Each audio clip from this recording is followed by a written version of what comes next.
अध्याय 3।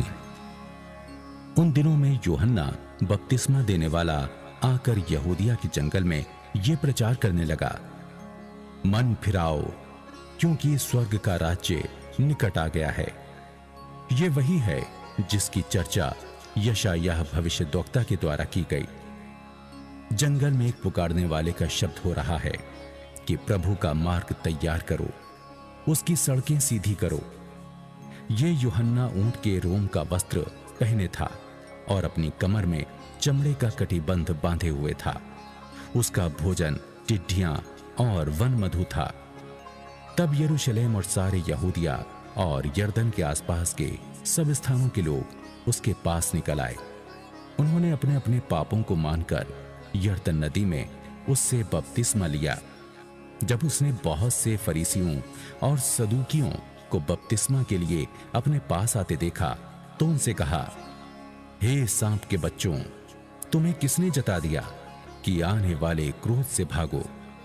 इसलिए मन फिराओ के योग्य फल लाओ और अपने अपने मन में यह ना सोचो कि हमारा पिता अब्राहम है, क्योंकि मैं तुमसे कहता हूं कि परमेश्वर इन पत्थरों से अब्राहम के लिए संतान उत्पन्न कर सकता है।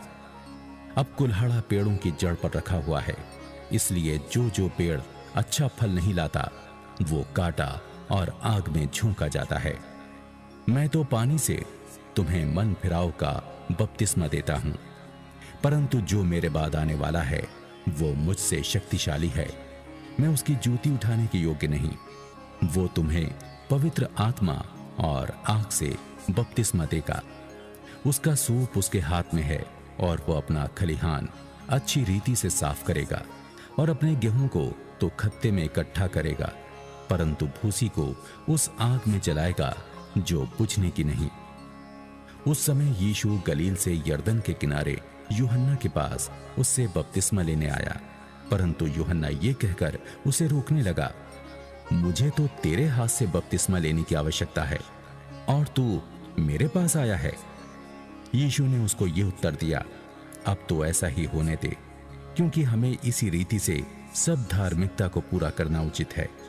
तब उसने उसकी बात मान ली और यीशु बपतिस्मा लेकर तुरंत पानी में से ऊपर आया और देखो, उसके लिए आकाश खुल गया और उसने परमेश्वर की आत्मा को कबूतर के समान उतरते और अपने ऊपर आते देखा।